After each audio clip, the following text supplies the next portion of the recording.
Hi, my name is Niccolo, and right now we are here in Green Canyon, the first eco-art resort here in the Philippines. So I finished environmental studies and sculpture back in college, and back in 2009 when we were coming out with the idea for this, I was giving the idea of an eco-art. This place used to be parang devastated with lahar, so we needed to improve the land and make it parang a tourist place instead of just something that's deserted. So what is eco? What is art? So being eco, being green is something that's very difficult. It's something that you have to parang think about the environment. You have to think about your impact on your construction. You have to think about what is parang the standard for construction. That's what we were wanting. That's what we wanted to do. We didn't want to ruin the land. We wanted to improve it. So that's how we wanted to be green. In terms of being art, art is about emotion and about a story. So this place is full of stories. It's full of the ideas that we gathered rocks from the river to create the place. 70% of the entire resort is made within 5 kilometers. That's something that we're very proud of. We wanted something that's that can be a standard for future resorts here in the Philippines. Could you tell us something more about the eco facilities of this resort? Like you're using solar panels for some of your electricity. When you say eco or sustainable, that's something that's very difficult to deal with. We wanted to do our best, or put our foot down and say how can we improve the land. So being eco, that's why there's the simple ideas of solar, like we're putting a micro hydro dam, we imported wind turbines. But the other part is just the responsibility with the environment. From recycled materials, we use the trees that we transferred 500 trees here, and the ones that died because of typhoons, we used them to make the furniture here. Other than that, we propagated the plants here. We didn't just plant materials, but we actually have a nursery. We have a farm for the restaurant. So those are just simple ideas, but the main thing is just appreciating nature. That's the main concept here. For your art and your furniture design, each piece looks unique and is different, right? Could you tell us more about this? How do you make the design? What are your inspirations for the design of furniture? Well, something interesting about this place is that when I was starting out, this place already was here. I kept coming here during the time that I was still thinking. So really my inspiration is nature and human anatomy. When I think of designing or furniture, I think about the person sitting down on it. It's actually it's a person. And that's what makes them unique. Different people have different backs, they have different postures, and that adds to what the piece would be. And I cater to all kinds of designs, from minimalist to something that's an accent piece. So besides being a resort, this also serves as a kind of gallery for your works, right? So could you actually buy some of the pieces you see here? Definitely. This is a place where you can look at a chair and say, I want that, but it's not for me. I'm 6 foot tall. So imagine going to a resort where a designer or an artist would come to you and measure you, and you can actually come back after 3 months to pick up your chair. So that's the concept here. It's an inspirational place, not just for architects, but all kinds of art, from a poet to a writer. So that's what we wanted to do. It's like an art hub. So phase one is just this resort with a wave pool. What can we expect when you open on September? What are the facilities that we can look forward to? By September, we'll have the spa area or a detox area. We'll have already an art space. Or if you've never tried painting, imagine you can check in your room and there's a easel there for you to paint or to just try painting. We'll also be doing some pieces are very like one of a kind, so on yearly basis or quarterly we'll auction pieces. Anyone who is interested, they can just say, instead of just saying this is the price for it, I can't even say what's the value of a 200-year-old. So people can just auction for that. Other activities is, of course, there's the mountain trekking. But from there we'll have different stations for people to rest and also just appreciate nature from a 360 view. Are you also open to doing exhibit for other artists and you doing a workshop? Definitely. This entire place is like a gallery space. We lack spaces for artists actually. So at least we have guest artists. You can see an artist's work, and that's something that you're trying to create a stage or a platform for Filipino culture, and that's something that we're promoting here. Is really Philippine culture at its best. It's very rare to find a resort that's owned by Filipinos here in the country now. So we really want to cater to that this is a one place that you can see carvers, that you can see people weaving. And it's not just a one-time thing, it's every day. You're doing art classes. Could you give us a background on what kind of art classes you're going to teach?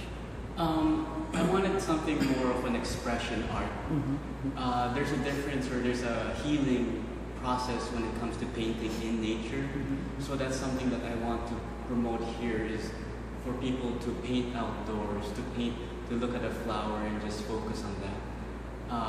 Other ideas is just also rock balancing.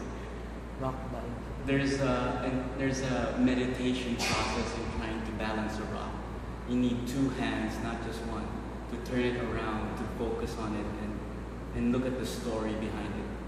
We want art with an appreciation of nature here. That's what we want to promote. From even planting is an art form. So we have this entire concept called gentleman's farming.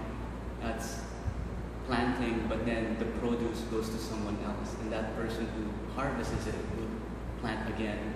So that's gentleman's farming. It's to pay it forward, and of course there's an entire process of gardening and everything. So this is like a place where you can even try just introduction to nature, or for kids, a nursery for like a nursery.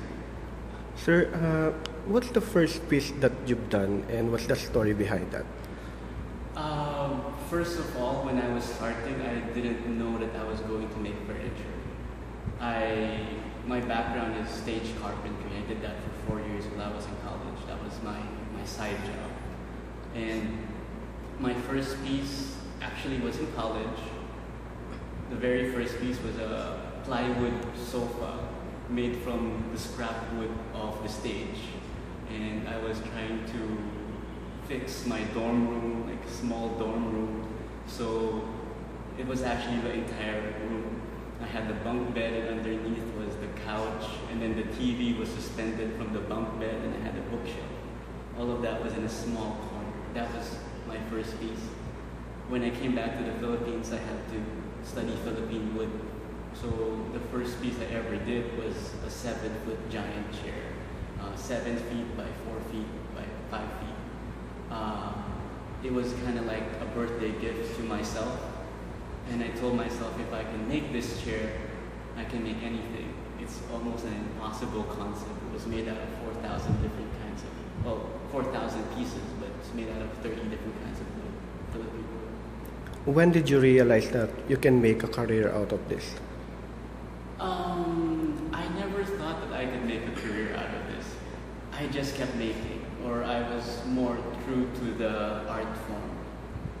Everything I make, there has to be a meaning to it. it's a documentation of my life or my interaction with people.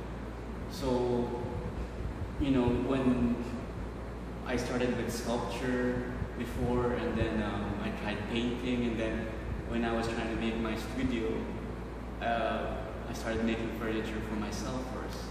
And I realized that everything I make has to be an art form, or has to have a deeper meaning. That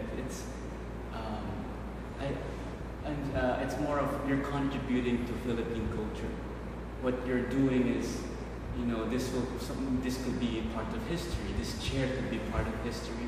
So yeah, I tend to think that what you're doing is bigger than you. How attached are you with your work? I mean, is there an item that you will never sell? You always have to let go of the piece. I mean, I always think that especially old wood, it's been there for hundreds of years already, and wood can actually last for 500 years, 1,000 years. So if you don't let go, eventually you'll pass away, and then it will, I never get attached. When I make a piece, you have to let go. You're finished with it, but you're never done. You can always improve it, so you make another piece. You make another piece that's, this one did not fit that person.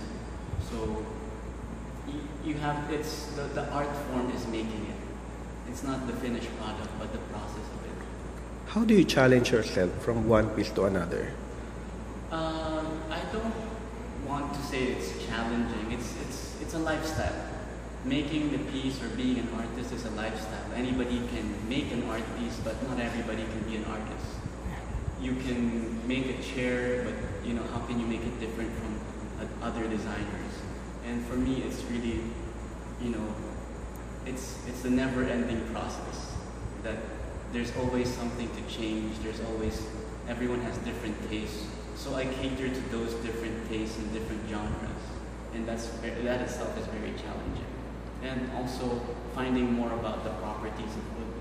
You can do so many things with wood. You can cut it, you can still glue it back together, you can bend it, you can twist it. And there's a lot more to learn. And some of it is just delegating the work or teaching people, teaching others how to make art. That is very challenging. Do you have an artist that inspires you also? I'm inspired by a lot of artists. Most of them were the Renaissance artists, from Da Vinci to Michelangelo. You can't say that you do a sculpture, that's it. When you say you're an artist, you should be doing everything from architecture as an art form, interior design as an art form. You have to be inspired by the people around you too. So you have to be open to everyone's opinion. Aside from furnitures, do you plan to do merchandise this thing, like in a form of a T-shirt or a design or anything? Definitely. I mean, when like I said, when you're an artist, you should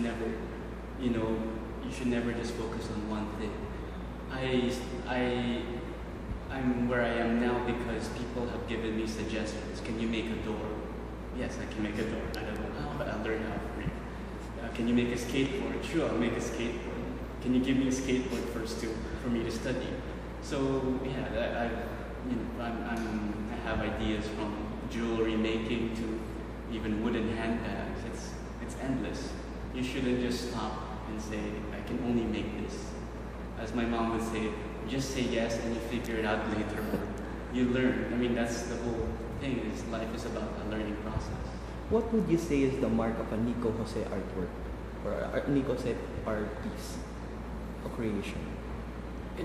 For me, it's very rare to pin down what I'm actually doing. Like I said, it's the lifestyle that you're doing. You have to be, you have to know what others are doing to be aware that what makes you different. And sometimes people say it looks like this person's work or this person's work. As my professor said, you have to make a lot of pieces. You have to copy masters before you can have your own identity. So I have I'm not in the place to actually say what is a Niccolo. It's up to the public. People, you are recognized for what you do, not because of what you want them to do. How can we reach you, sir? Are you active online, social media? I'm on Facebook all the time. You can go to studio1010.com. You can email me directly, just nicolojose@gmail. If people have any questions about art, I mean, I'm very open to students, and anybody that has ideas about it, are confused of what is art. So invite them to your resort. So yeah, I invite everyone to come to Green Canyon here in Clark subzone. We're the first locators here. It's a very private place. It's a place where I'm inspired. So if people are wondering where I get my inspiration, this is one place. This is just one of the places where I started. So yeah, come here, visit, experience the place.